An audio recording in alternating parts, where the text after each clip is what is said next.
again, appreciate everybody coming to this meeting, and to all of you who've been able to submit feedback and ideas for some reopening strategies and expense categories that we can use to help build a guideline for reimbursements. And that work is in process.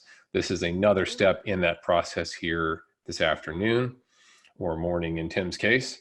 And what we'll be doing is going through, as usual, just a little bit of an update on ground setting. What are we doing here?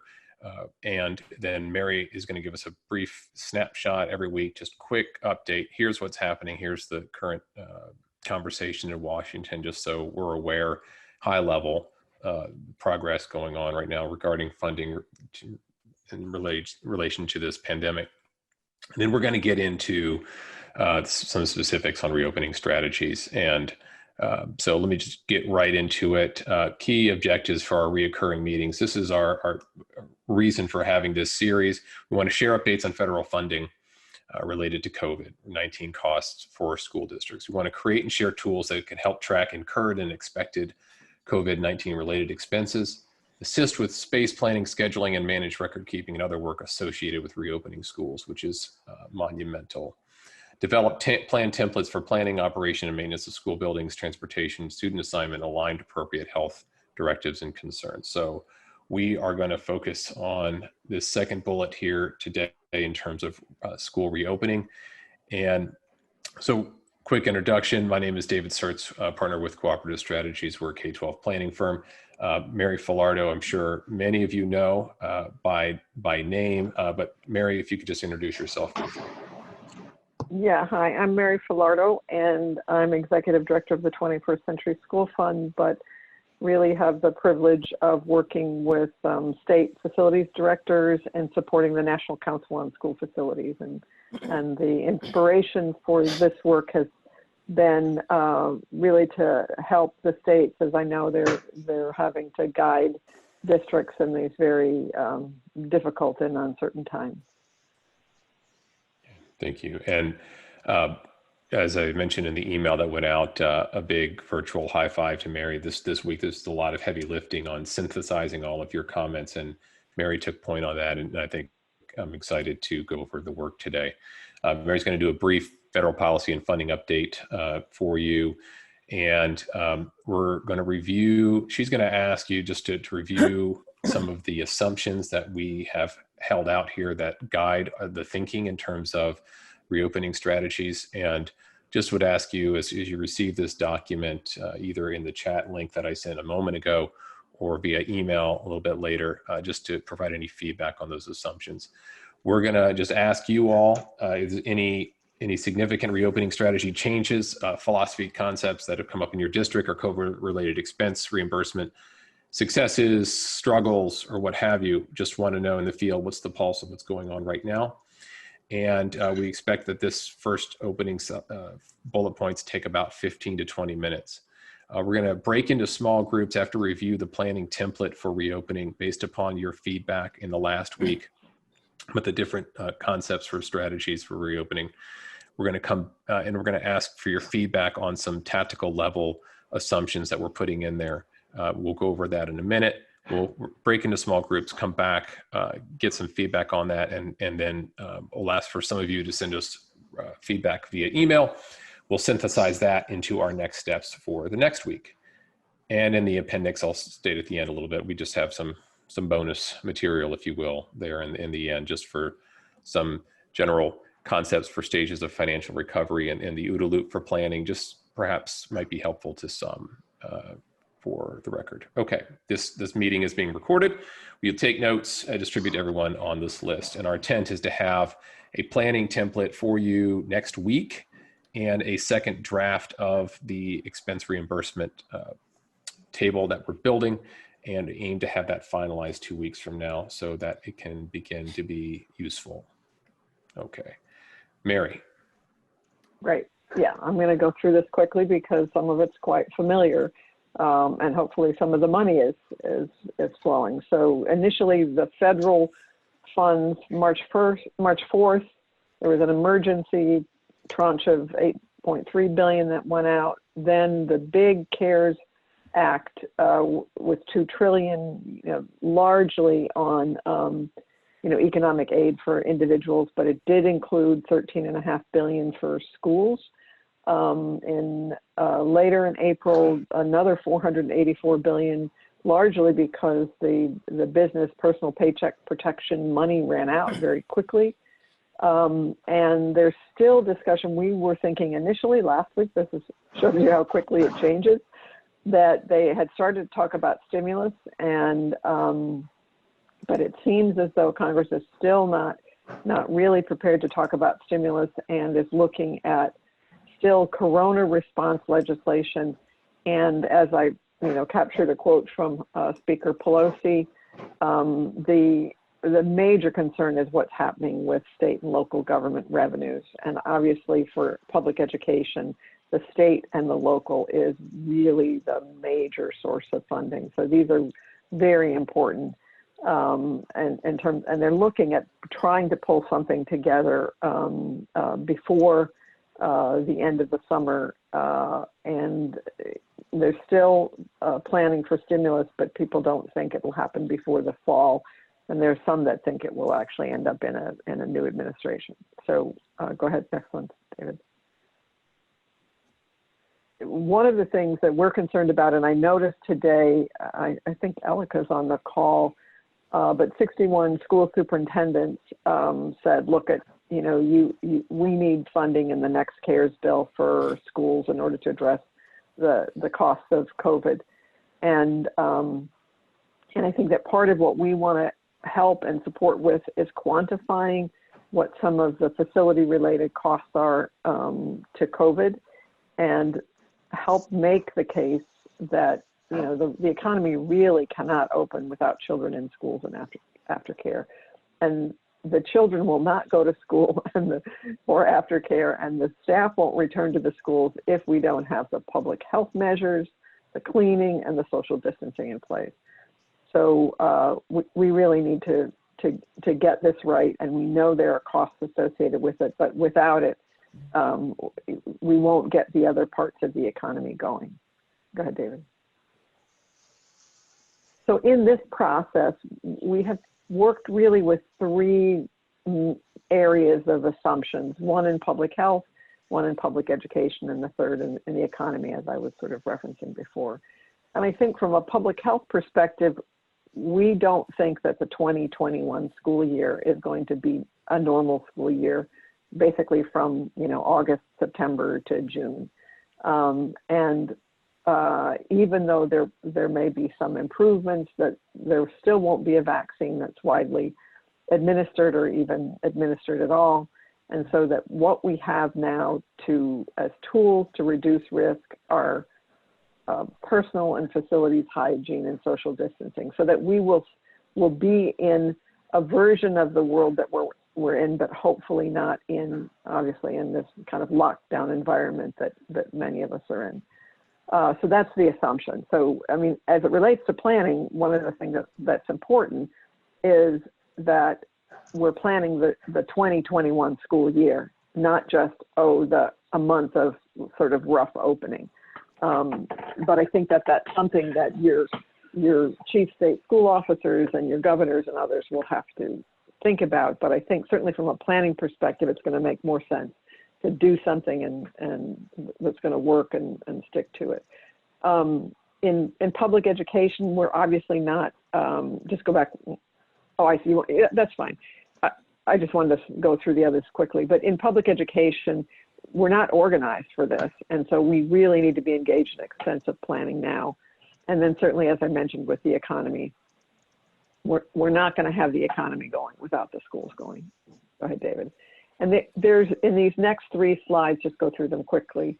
It would be interesting if any comments, kind of changes or whatever. Maybe let's take a minute now and see if anybody has something to add there, David. Sure. Feel free to speak up, to type in the chat box, whatever works best for you.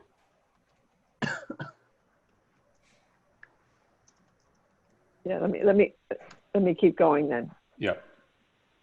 So health, education, and then on decision making. Go ahead. Next one. Go ahead, next one. So we have those assumptions, and I think one of the things that I want to do is transition to, a review of the planning template. But one of the things that I noticed, David, is and it's partly because we didn't have a slide in there, is that we had actually wanted, and I think we have time to do it, is to hear from, state and district folks about some of the, just some updates about what they are wrestling with and what some of the priority issues are for them right now. So can we go ahead and do that? Don't we have time for that? Yeah, we have a minute. Yeah. Yeah. Well, it'll probably take a little more than a minute, but why don't we give our state directors an opportunity at least, and I might walk through and it'll be first name alphabetical so folks know. So Barbara Hansberry, you're first on the list. Can you hear me? Yep. Yes. Yep. Right. Well, So as just you know, introduce yourself. Barbara Hansberry, and I'm at the Massachusetts School Building Authority, and I'm going to pass only because we are a building authority as opposed to a school district. So we are interested in understanding how school districts are moving through the crisis. Mm. Okay, great. Thanks, Barbara. Bernie? Hi, how you doing? Well, basically, I'm some of the things I've been hearing from school districts and various other people related to this is basically, there's obviously the cost of doing all this stuff. Like, I know one issue that came up was, the second piece is basically having the people power to actually do it, and this came in conjunction with. Okay, I mean, school districts over the years have cut their maintenance staff, to save money. So now, how are you going to basically be doing all this cleaning and all of the, things that are going to be necessary to open it up? So you have basically, if we're going to open it up like this school year, then you're going to have to do a major cleaning before the kids get back in. And then if you close it down for the summer, you're going to have to do another major cleaning. So basically, you have the money, you have the supplies, protective equipment, and just bodies to basically do all this stuff. So basically, those are some of the major issues, that have been brought up. Yeah, that's helpful, Bernie. So Fred from California. Sorry, I was eating lunch. That's all right, Fred. Couple, curveballs. If you've read the Governor Newsom's press release and others of starting school earlier, maybe July. So that was sort of a add some greater urgency to the situation. So that's sort of our biggest new thing. And continuing to collaborate with our other state agencies on putting out a science-based, comprehensive approach to doing things. So kind of tagging along with this effort. Yeah, great. Thanks, Fred. And Michael Elliott. So, yeah, I know that there's some school districts on here. So again, I am with the Department of Education. This is Michael Elliott at Oregon, and we are working with school districts to kind of provide a state scheme for reopening school facilities, but we are also making sure they are active partners and in many cases deferring to them about what is going to need for them to reopen. The governor has kind of presented along with some of the federal guidance regarding what it looks like to open, what the phases would look like to open, and what social distancing looks like, but we're going to be working with our district partners to try and answer some of those details. Yeah, great. So it looks like the list is changing a little bit, but anyway, Pat from Georgia. Yes, this is Pat Schofield from the state director in Georgia. facility services and people transportation. So you can imagine as we discussed reopening the task before us at a state level and trying to give it, provide some guidance to the local districts. The more problems that we bring up, we really don't have those answers just yet. Our governor's coming out here in the next hour. We're expecting a press conference at 4 o'clock today with some instructions on a reopening of our state to some degree. I've just been forwarded some of his guidance documents prior to the press conference. It's very interesting where we're heading, but there's been no general guidance in terms of what it looks like, after June 16th or some date out there in the future, where there's still going to be some stay-at-home orders in place for certain individuals. But as we talk about reopening of school buses and school facilities, we're still getting into the information of scanning temperatures and just a lot of different conversations, but we don't have answers at this time.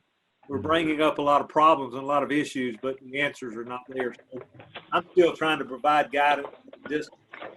And one of the reasons for being on the call is just to kind of see how we're thinking outside the box in other areas. So anyway, that's kind of where we are. Early in the stage, I guess. Early stages. Yeah, thanks. So Rob from Iowa. Rob Olson from Iowa, facilities consultant for the Department of Education. Currently right now, our governor we have 99 counties in Iowa, and based upon pockets, if you will, of continued concern for the virus, 77 of those counties are partially opening starting tomorrow. The other 22 still remain in the restrictions that have been put out there already. But schools at this point are, again, just distributing belongings back to kids and doing that in a safe and healthy way, and then are planning for their return to learn in the fall and what that might look like. And so obviously the information that's gained from this group and all these conversations are very valuable as everybody's kind of headed into uncharted waters at this point. Yeah. So, Amy, can you unmute and share with us about New Hampshire? Sure. Yeah. Amy Clark with Department of Education, School Facilities in New Hampshire. We are really just actually kind of similar to what Rob said about we're working on getting stuff back to our schools. We have talked a little bit about a re-entry guide, but it's really just focused on cleaning. The big questions we have are, do we potentially consider block scheduling? How do we social distance on buses, schools, lunchrooms, hallways? What do sports programs look like? Do we ask kids to wear masks? Do we not? Do all staff wear masks? And the biggest question we all have is, we can come up with lots of ideas, but who is going to pay for them, and how are we ever going to be able to afford all this stuff? I don't know if it was this call that we talked about it or not, but a lot of our facilities are talking about putting in UV lights into their air handlers, as well as maybe like an ionization air handler system. I really don't know much about them, but again, maybe some potentially good ideas, but again, who would be paying for them? And that's all. Yeah, thanks. So Tim Merrick from Alaska.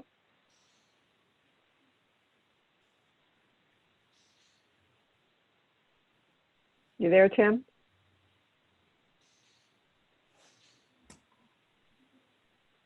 I think you're there somewhere.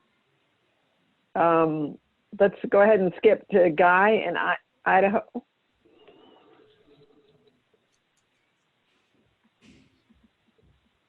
You there, Guy? Yep, can you hear me? Yeah, now we can. Yeah. Okay. We're in a unique situation in Idaho that we've been relatively lightly affected. We are closed. Many of our rural schools, and we've got 9 counties in Idaho with no confirmed cases, are screaming to be allowed to run their commencement exercises. So we're fighting that. We also are the home state and bastion of local control, and we have 7 separate public health districts across the state who are basically independent in their operation. We just put together a technical working group through our office of superintendents and public health officials so that we can start operationalizing what they're going to give us as guidance for the fall. But we can't even get them to come to consensus on that. Our governor has given us a 1% holdback a month ago for this year and a 5% holdback in funding for schools for next. And we have a third of our teaching population that is 58 years or older and in that high risk group. So how do we address those specific individuals when it's a third of our teaching staff? Right. No, thank you, Guy. So Janice, do you want to share something from Wisconsin? Well, just because our state agency has almost nothing to do with facilities, we're not in a position to tell districts to do much of anything. Our schools are physically closed down till the end of June, the end of this school year, by the governor. Our state health, the secretary of the health agency is technically who puts out these closure orders, and the Republican legislators are now taking her to the Supreme Court, which potentially puts closure orders and reopening orders in the hands of each county of the 72 counties. Our department has forwarded on to school district administrators the draft information from the CDC that talks about phase 1, phase 2, phase 3, and and certainly in this state for our school districts, they're going to be concerned about what a couple have already mentioned in terms of who pays for it, because one of those directives is if you have school at all, bring in only part of your population at a time. Well, so if the schools are running a morning session and an afternoon session and have to clean the places in between, just as others have said, that could be who pays for that, who does it, can you find people who are going to do it? So we will see. Yeah. So Jasmine thanks Janice, Jasmine from South Carolina. So for the state of South Carolina, our governor has closed school to the end of June. What we foresee is that we will get more phone calls from school districts who now would like for us to come out and look at the facilities. But given the case that this was not expected to happen, we haven't been getting those phone calls. Contractors seem to not be ready because they weren't planning to be ready as early as now for school to close and for facilities to be looked at this time. For us to do the inspections. Also, there's been some conversations about schools starting back maybe a week earlier, and not quite sure how that will look at this time, as well as some sort of summer school kind of curriculum put together to help students get better acclimated to going back into the school year in August. But at this time, it's just how Pat from Georgia was saying, you got a lot of questions, but just the answers of how that's going to be done and who's going to pay for it is still a big question mark right now. And for me, what I would like to gain from this call is what other people are doing to keep their staff safe as they continue on with inspections. I've talked about temperature checks, face coverings for people going out on a job site, things of that nature, and just seeing if anyone has implemented that or how is that working for them. Yeah, no, that's great. And let's have Melanie and Nate, Melanie from Ohio and Nate from North Carolina. And then I think that wraps up our state of the states. Melanie? Yes. This is with the Ohio Facility Construction. Melanie, we're having a hard time hearing you. We're having a hard time hearing you. Melanie with the Ohio Facilities Construction Commission. Can you hear me? Yes, we can. Yep, that's good. Okay. And our governor has also closed schools for the end of the school year and has not made announcements for the fall. The Department of Education, our Superintendent of Public Instruction, has been very engaged in assisting all of the school districts. We are not heavily involved in the operation of the schools, but in the planning, design, and construction of the schools. So I'm looking forward to hearing more from districts that are on the line. Yeah. So, and Nate from North Carolina. Hi, Nathan Mounty with the North Carolina Department of Public Instruction. I'm here to learn a lot, hopefully. The activity in North Carolina and with regard to school closure and reopening has generally, thus far, it's been around our legislature passing measures to allocate the federal dollars in the CARES Act. There have been several state Board of Education meetings, special emergency meetings and so forth to deal with the educational aspects of remote learning and all of the associated impacts that we're seeing right now. There's just this morning, the state superintendent of public instruction announced a school reopening task force, which has broad representation, members of the governor's office, the lieutenant governor, a number of local school superintendents, principals, educators, some student representation. And again, the task is large and the answers are few right now, but what I see likely to happen is that the conversation will be appropriately around educational resources and methodologies and the issues of physical facilities and how to manage the re-entry into those buildings and return to school on campus might kind of be a further down the list. And so I'm not on the task force, but I hope to engage with that group. It's just been announced this morning, and we'll hopefully know what form that work's going to take in the near future. Yeah, thank you, and that's a great transition to what we're going to in just a couple minutes break into groups and talk about. So what we've been working on with you all is this planning template, and what we realized is that the cleaning and disinfecting and even the airborne pathogens and the UV lighting, Amy, that you mentioned in terms of the HVAC systems, there's a little bit of time on that, and even on the health protocols, it's really the schools taking direction from the health sector, but it is going to be on the facility folks to be able to implement social distancing in the schools. And under any scenario, there will have to be some social distancing in the schools. And so what we wanted to do was focus on that for today. And David, I'm going to turn that over to you. And why don't you kind of lead us into what the discussion we're hoping to facilitate today is on. Sure thing. Okay, so what we have distilled down are 9 steps, reopening strategy steps that really start, that's 2 parts. And it starts with determining your capacity, which, we're dubbing the Corona capacity, COVID capacity, call it what you will, but an augmented capacity. That you see, we have May. That's a ASAP kind of thing. Let's figure out what our denominator is. What do we have to work with in terms of our capacity?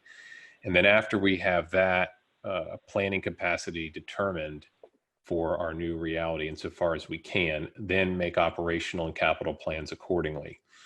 Because, we just have to get in the ballpark of what we think we're dealing with. Undoubtedly, with this thing changing so quickly on us, this can seem daunting and perhaps futile because, how if realities change in July, that could upend some of our planning. However, knowing all of the changes that need to take place to successfully open school in a different operational model, we got to start somewhere. And start now. So the flow chart here is the top level strategies, and we're going to ask for feedback on those tactics that we believe help fulfill and achieve those different strategies, many of which you all and your counterparts in the previous meetings helped to add. So 1, collect data used for capacity analysis. So, you got floor plan, square feet, what kind of room is it? what kind of fixtures are in the room. Key in this is how much usable space you have. The square foot of a room on a blueprint is not the square foot of the room that you can use. And when it comes to social distancing, it's the useful space that matters, the useful square feet. Identify potential areas to expand current capacities. What you'll see in the next slides are things that people have been talking about. If you're not going to be having lunch in a cafeteria with all of your kids in it, then can you repurpose that to have multiple classrooms with appropriate social distancing in there so that that space gets capacity? Art rooms in elementary schools, if art goes to a cart and that art room becomes a capacity room, what would its capacity be? Same thing for areas in a media center, so on and so forth. How can you make capacity in the building when where it's currently not? And then for those of you who are blessed with some nice climate in the fall, even potentially outside. Determine if it's physically possible to serve the fall 2021 enrollment of students projected to attend each school. We'll show example here. Mary's given an example of DCPS, where in some cases, even with corona capacity, it's still possible to educate the students safely, social distancing in the school, and others not at all. Once you have determined your capacity insofar as you can, prepare a brief draft report for local school communities seeking input on initial capacity findings. Ask school administration to determine the feasibility of staffing the school at its corona capacity and report back to central. Evaluate the local operational challenges to educational delivery in a corona capacity school. And everything from transportation talked about, is it one kid every other seat on opposite sides? Do you have spaces between the seats? Reducing your bus capacity from anywhere from 15%, 50% of total to, as I've seen, as low as 18.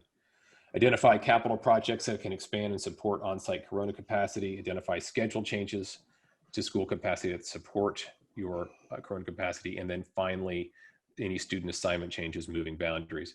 This is a logic sequence which starts with, again, defining your capacity and then moving through sort of least disruptive environment steps to achieve what you can, doing as much as you can on the capital side so you can do as least as practical on the time and operation side, knowing that that's going to have to shift, but we're trying to mitigate that insofar as possible. Okay. So quick math for you. In working on this with Mary and Jeff Vincent, who's on the call from UC Berkeley, and looking around at others, just sort of a napkin math, thinking that you can plan on a maximum school capacity of around 60% of current. See the disclaimer at the bottom. This is a guide. It's not a rule. If you're 59, 62, 65, 55, these things are going to flex. This is a guide, not dogma. So it provides you a way to orient to the space. Next, declutter rooms insofar as possible to maximize use space. As mentioned before, difference between blueprint space and real space. Identify all current instructional spaces that get capacity, modeling at least 44 square feet per student of usable space. How we got to this number? This is a combination of social distancing for each student in the room, coupled with room for the teacher to move about, at least in the front of the room, and move around so that you're not just standing in one place, which is possible on a spreadsheet, but not real in the classroom.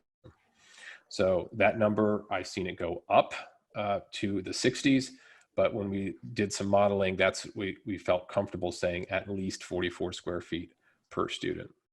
Identify all rooms that could potentially be used as an assigned instructional space with at least that metric. I mentioned some examples. And then if your current plus potential corona capacity is not sufficient, or your modified corona capacity is not sufficient for your population, move to adjusting time or adding temporary space. Again, start with capital planning before operations. Here's an example of what Mary did. I'll let her give a quick overview here, but what we're looking at in this case, these are DC, Washington, DC public schools. Look at the high schools there, you look at the enrollment. Yeah. And the 2018 capacity, and then the COVID capacity is just a straight 0.6 times the regular capacity to get your COVID capacity. And you see the utilization there with the COVID capacity. And one of the things that Mary and I wanted to highlight here is, see these schools in blue. they can, in theory, still operate. Now, the closer you get to 100%, the more unlikely that is just from a scheduling standpoint. But you have some schools that, you know, let's face it, we have many schools across the country that are also underutilized, particularly at the middle school level, but here, there, and everywhere. And some you may be able to turn over. Mary, any commentary here? Oh, only one thing, which is that partly why I left the 9th, 10th, and 12th grade in there is because as you're trying to solve for this capacity issue, you might see, oh, I could take 12th graders from this school and reassign them to another school, or I could have 12th graders doing home, you know, continue to work from home, and so then have enough capacity for my 9th, 10th, and 11th graders. So it's just to, again, give the planners a little more information in order to explore other options. Deborah put a message in the chat, a question: is 60% capacity in addition to 44, or is that a loose value for what 44 square feet per student would be? And it's the latter. It's an estimation there of what it would be. When we did it, it was about 2/3, a little bit less. Looking at some other spaces, we brought it to 60%. Good question. Yeah. So yeah, but it would give you about 44 square feet per student in your usable spaces. Correct. So it is 3:40 here. You know, we want to make sure that we respect your time and end on time here. So we've got real brief moment here for small group work.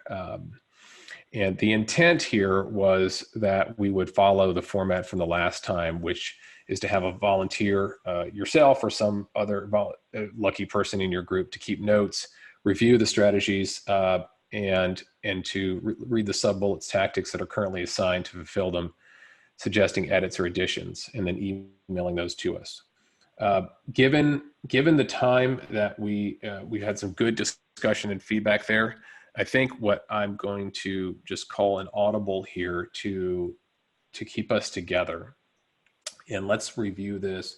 Many of you are using the chat, so please, if you're familiar with the Zoom chat, pull that up and fire away with commentary, questions, you know, and you know, feel free just to unmute yourself at this point as well, and to provide feedback. But let's, for the sake of time, let's just keep as a group, as a large group, Mayor, if you're good with that. And let's just look at these pages, starting with the first one. So you see, collect data useful for capacity analysis. That was one of our strategies.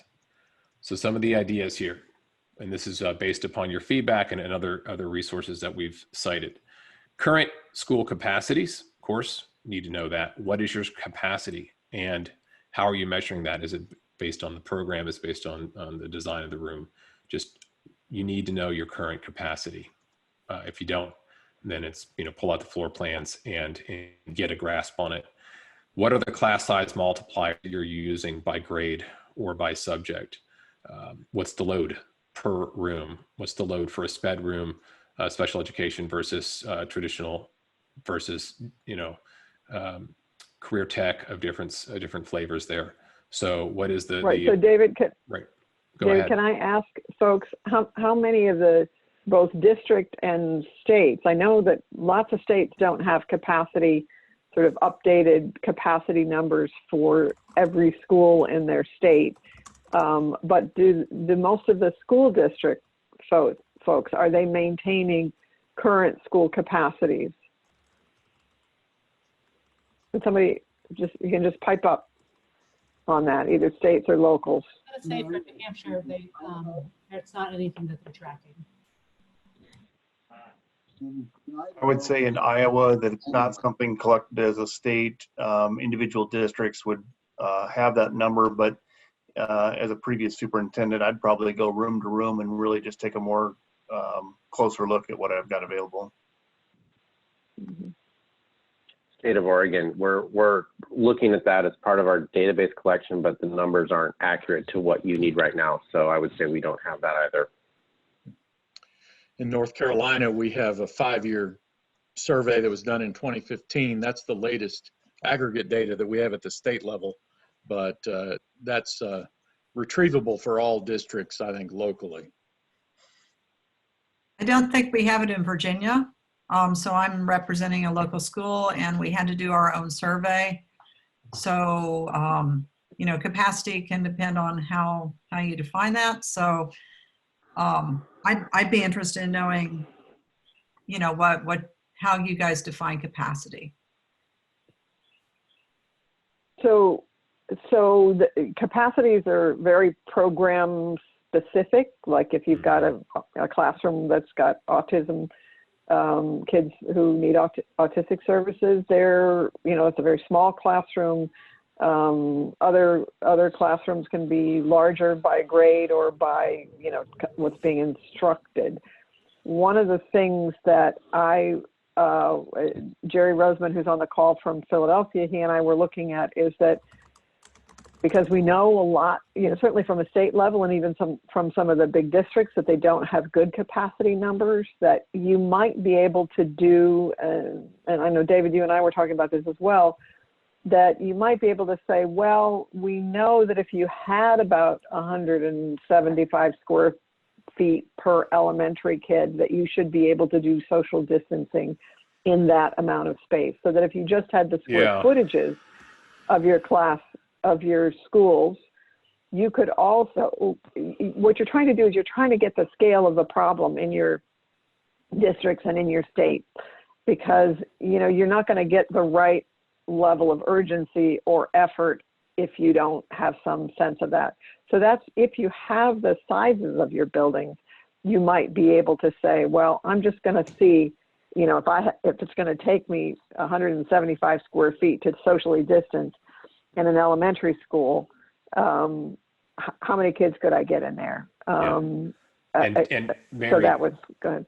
Yasmin Yasmin and Tim are chatting in on that topic, both talking about using square footage GSF for capacity, and one of the things it can do is just use your elementary, middle, and high school planning numbers for square feet, which are, I found, you know, nationally are on average 125, 150, and 175 respectively for elementary, middle, and high per kid. So 125 for elementary, and then you factor that up, and you kind of your elementary school COVID square footage per student becomes a high school, and then it just factors up from there to get the approximate right square footage. Right.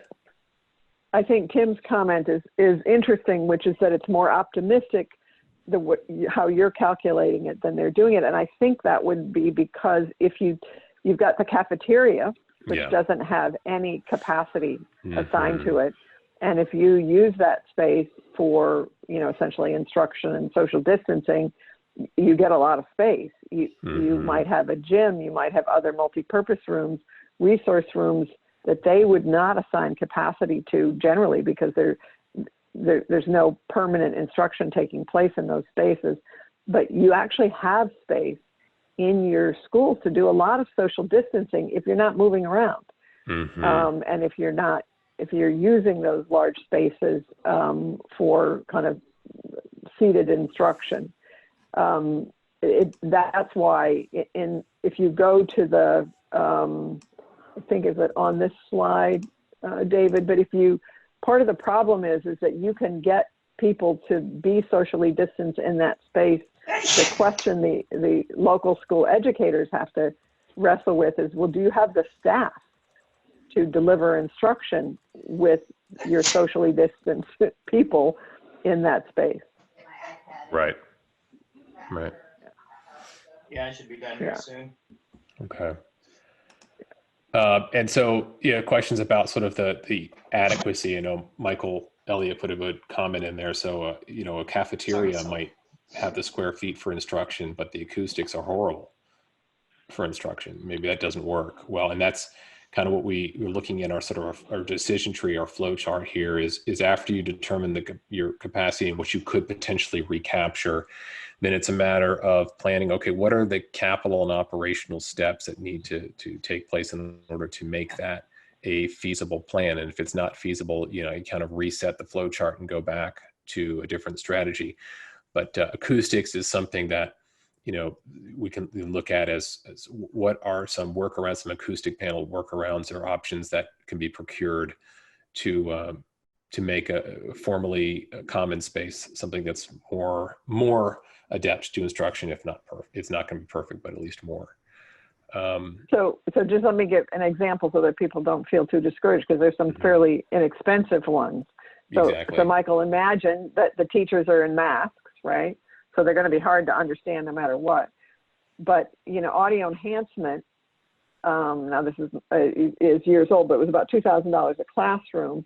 Now that's with the teacher speaking into a microphone and there being speakers in a classroom. But imagine now if we've got kids on their individual mobile units, they could be in earphones, so that you could conduct more class work with the kids hearing the teacher directly, you know, in real time, right, through their devices, as opposed to carrying the sound through the air, which is what's going to be, you know, bouncing all over the place and kind of interrupting others. So I think there are some creative things that you could do with sound, and then you might still want visual barriers associated with that. But if your visual barriers don't have to be acoustical, they can be pretty flimsy. They could be a curtain, right? Yeah, and I want to highlight Brian Arm's question a few moments ago. Is there an applicable metric, i.e. like the 44 square feet per kid, to measure flow rate for passage areas? Brian, that is a fantastic question, and that's something that we'll have to add to the mix, unless Mary or somebody else has an orientation to that question. I'm all ears on that one. Any ideas? Well, of course, the experience that we have is in grocery stores now, right? I mean, which is essentially they're keeping you 6 feet from someone behind you and sort of within your area. So if you've got a 12-foot hallway, you kind of got a problem, because you probably got lockers on both sides, and you know, you'd have one kid, you know, they'd be moving 6 feet apart. So I think we have frames of reference for that, but I think it's, you know, it's hard to picture, right, in our schools, right? Well, and that's part of where the discussions have been, you know, that we've all had on these calls and elsewhere too, about insofar as possible rotating teachers as opposed to students, or at least flip-flopping that, leapfrogging that, so that there's less congregating in pinch points. But that's all part of the consideration. I'm gonna just for reference sake here, what we're gonna do is shortly after this call, going to go ahead and send everybody this entire deck. I posted a link to it in the chat box earlier in the meeting, but some may not be able to access that or have some difficulties. So I'm going to go ahead and send so you can have the same email list. And in lieu of our small group notes, would very much appreciate you all, you know, this review of these pages. And our charge really was just to ask folks, are there any edits to the proposed tactics here, like we have in these sub bullets, any additions, any other considerations, like was just brought up about passageways and pinch points?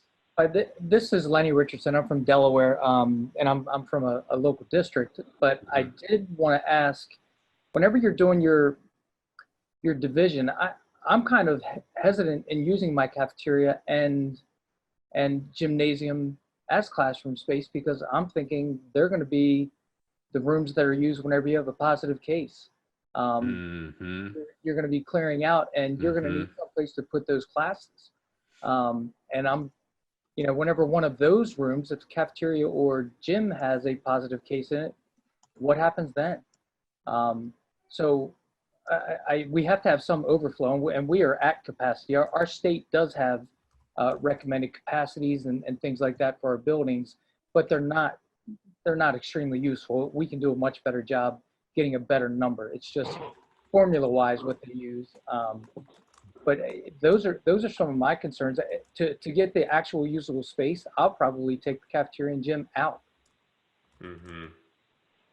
Yeah, that's interesting. Do you have capacity to bring portables, or have you been looking at at how you might add space, whether it's outdoor classrooms, portables. I mean, one of the things that we would like to have in an estimate nationally on kind of what it's going to cost to reopen might even be FEMA facilities. If you've got land, in Delaware, not in Wilmington, but you will in some of your school districts, you'll have land where you could erect temporary classrooms. So we don't have many of those currently in my district, but we do have two, and I'm right now going through the process because our two middle schools are overcrowded, so we're adding some temporaries. But to go through that and make sure that it's going to be open by September will never happen. If you haven't started already, it's not going to happen. Right. Mary, and I have a comment about that may be a little bit in the weeds, but I've been looking at what's involved in terms of time for hand washing, hand sanitizing. And this kind of came up as an issue when we had lead in water and there were limited drinking outlets. And the question was, how long does it take for kids to get a drink of water? And how long do you allow them to do that? I think there's a question about how long it's going to take to actually wash hands for 200 or 300 students. It's a fair question. So one thing that I just did a quick back of the envelope calculation with hand sanitizers as an example. In 8 ounces, 236 milliliters, you get enough hand sanitizer. Each time you use hand sanitizer, you should use about 2 ounces, according to health professionals who talk about how long that will last on your hands before it dries. And so there's something, maybe not that detailed, but something we want to consider about what's involved in actually being able to do the kind of personal hygiene, hand washing, hand sanitizing that we're talking about and thinking about. Yeah. Really, really interesting. Yeah. So we'll certainly would appreciate your feedback on this, because we want this to be crowdsourced, as we said in the very beginning of these webinars. No one of us has answers to every consideration. That's why we're doing it in this collaborative format. So please, if you do have some time, reply to this document, redline some things, add some suggestions. Very much would appreciate that. So one of the questions was, I just seeing here, is 44 square feet per student, how much is allocated per teacher in the classroom? We were looking at about 5 feet in the beginning from wall to, 5 feet in the beginning there before the social distancing radius kick in for the teacher to walk back and forth. So they'd have some space to, walk back and forth laterally along the room and a little bit up and down. If you want to add space for, a gaps, runways, if you will, between all the students, that 44 square feet per student in some models triples. Yeah. It gets to the point of being a little ludicrous in terms of capacity if you start looking at providing throughways between all the desks. So it absolutely limits the instructional model that you can implement in the classroom, which is really counter to so much of what everybody's trying to do in terms of differentiating instruction and breaking things down and PBL and scaffolding. But it's just, it's really hard to do in social distancing. So that's a fantastic question. So one of the things that I think Sharon Danks points out, that portables are one of the most expensive ways to address the need for more space, and that there may well be other spaces within the community that could be used for schools, for education. And the question is really, how are we going to staff these? We are in no way budgeted or staffed with teachers to do classes of 15 kids to one teacher. And I think that that's going to be something that we have to get to quickly, in terms of, in a sense, we're sort of doing this macro feasibility study and encouraging you all to be doing it at the state level and at the local level, because to some extent we have the same problem with, everybody wanting to be more efficient. So schools have been closed and we're trying to get the maximum number of kids in a class, the maximum number of kids to a teacher. I think that we have to make it really vividly clear that it's just not possible to meet some of these social distancing guidelines and have all of the kids in school at one time. So what I'm concerned about is then all of these schedule changes. It's sort of that next part of the logic model, David, where you say, okay, well, we can't really have all of the kids in the schools socially distanced and in classes of 15 kids to one adult. So then what? And I think that we have to, in a sense, today we've been working on what would it look like, and had some really good comments about, well, no, I don't want to factor my cafeteria in because I need to save that space in case I need to move a classroom into there, or in other ways, kind of keep that in my back pocket. So I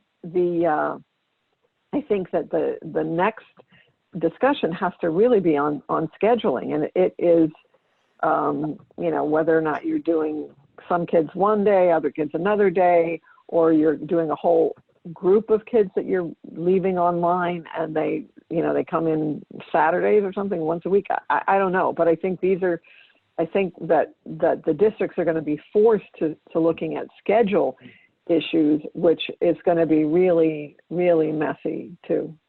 Yeah, and Mary, one of the things, Mary, I think maybe you can elaborate as we wrap up here, because we're at 4, and we're going to go a few minutes over. Yeah. If folks are amenable to that. If not, completely understand. The recording will be made available to you here shortly, and appreciate the participation. Mary, we need to quantify what these costs are likely to be so that we can make the ask, and we need to do that quickly. Hence, in syncing all of these questions of cost hinge upon what the practical capacity of our buildings are. And so that's why we really we start with that in our logic model and really aggressively put down, to really figure out this ask of the strategies. We need to understand what our realistic capacity is, try to provide some guidance for that in this document and some thinking there, so that work can get going in haste, so that those asks can be made. And Mary, do you want to speak briefly as to, how you best believe that ask can be made in terms of federal funding for school operations and capital? Well, I mean, partly I think we have to quantify it, and it has to be associated with what it's related to, whether it's, capital projects to try to support hand washing or to support social distancing, or whether it's involved in, more dollars to support the staffing to support the social distancing. So, we will work on that and bring that to folks. But I think, Alika, I know that you're on the call, and if you're still here, do you want to just introduce yourself and talk a little bit about kind of what you're seeing and what you might be able to share with folks? Yeah, hi everybody. My name is Ella Yost. I'm the Government Affairs Manager for the Association of School Business Officials International. So I've been in a unique position to monitor all things COVID-19 as it's impacting schools across the country. So not just looking at the facility side, but the school nutrition side, the state funding and economic impact, pretty much a little bit of everything. So I can say that from a nationwide standpoint, and I can email some of these items, but schools are looking at a variety of strategies as far as reopening. One thing I mentioned in the chat was creating one-way hallways for students. For high schools, rather than having students move between classes, having teachers rotate classes instead to reduce hallway traffic. Providing PPE, masks, gloves, and so forth for staff, teachers, as well as students, and taking measures to step up health and hygiene measures. closing or limiting access to cafeterias and playgrounds, providing lunch inside of classrooms instead of in cafeterias, or adjusting how they're scheduling lunch service and shifts. Folks are talking about reducing class sizes to 12 or less and spreading students out where desks are 6 feet apart and turned to face the same direction, and requiring hand washing when entering and leaving the classroom. With regard to transportation, we have folks reporting, considering running buses half empty to spread out students and basically allowing for one bus driver and one aide on those buses. Looking into the, legality and feasibility of being able to check student and staff temperatures before folks enter and leave buildings, and how the logistics and costs would work with that. Staggering school schedules. So half of students are physically learning in the school one day while the rest learn remotely, and then maybe swapping, so an A-B schedule. Looking at revising attendance and absentee policies and working with state legislatures on those issues, as well as in some states, a lot of that affects funding with average daily attendance and so on and so forth. One example is maybe having students attend in person Mondays and Wednesdays, while others attend on Tuesdays and Thursdays, and then doing a remote day on Friday. Other people are looking at maybe just partial reopenings based on grade levels, looking at those who are most at risk of falling behind academically to make sure that they have more one-on-one class time, where students who might thrive more, in a more remote virtual environment can do that. They're also looking at maybe focusing on seniors first to ensure they're on path toward graduation, as opposed to other grades. So, there's a lot of ideas going back and forth. Depending on the severity of the outbreak in the state, some folks are considering doing summer school or starting school sooner.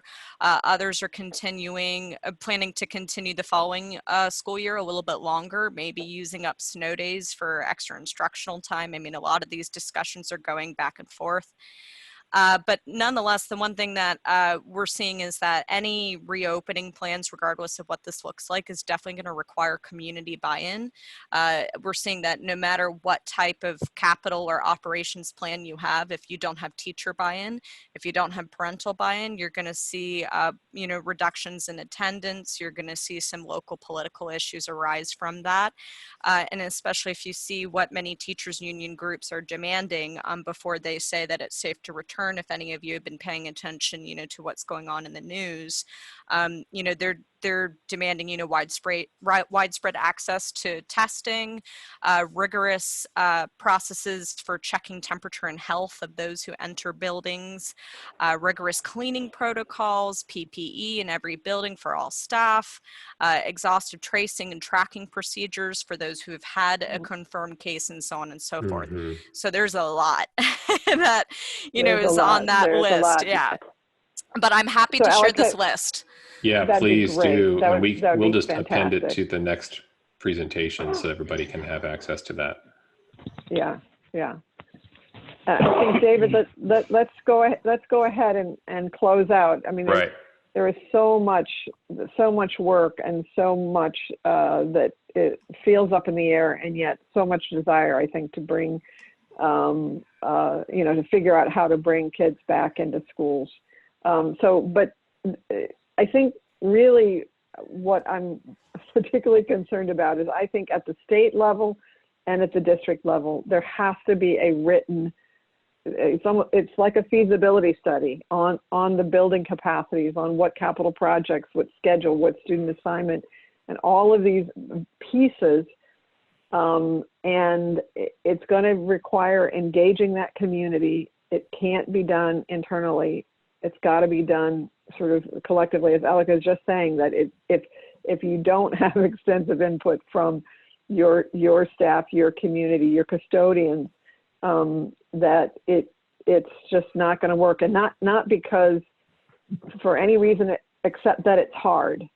And to solve these problems, it's really going to take everybody at the table. So in part, whatever the states can do, from the National Council's perspective, to kind of to apply this framework to sort of say from a feasibility perspective what it's seeing at the state level and help the locals do these, because ultimately that's where the rubber is going to meet the road, is with the individual districts and down then to the individual schools. So just encouraging folks to put in writing and make it, however rough you think it is, make it available to folks in your communities, so that you know, you really will get to the best solution that way. And that way we'll also be able to bring it, you know, to folks in Washington, so that they can fully understand the level of what's being asked of our districts and communities on bringing kids back into school at this time. Yeah. Okay. Yeah, no solution is perfect. They're all gonna have their pain. And again, appreciate everybody hanging on for a few extra minutes and for your dedication to this conversation and helping make it better. That's what we're trying to do. So you'll receive this an email here shortly with this document in full if you didn't get it through the chat link. And as you have time to review it and comment, please do send Mary and I email with your feedback there so we can improve it. And our email addresses will be at you should have it there in our email that's been sent out, but you can also have it here. And then, as mentioned in the beginning, there's just some appendix documents here that you may find useful, helpful. There is a link to the Building America's School Infrastructure Coalition. And then there's, for the CFOs in the room, just some stages of financial recovery models that may provide some guidance, and just some universal planning concepts there just to have in the back pocket, but nothing we're going to spend too much time on here. So as always, very good discussion. We will send out the audio to this, the chat file, and the document here as soon as possible. Thank you. To be continued. Have a great day and look forward to the continued discussion. Thank you. Thanks everybody. Thank you. Yep. Thank you. Thanks, everyone. Thank you. Thank you. Thank you. Thanks.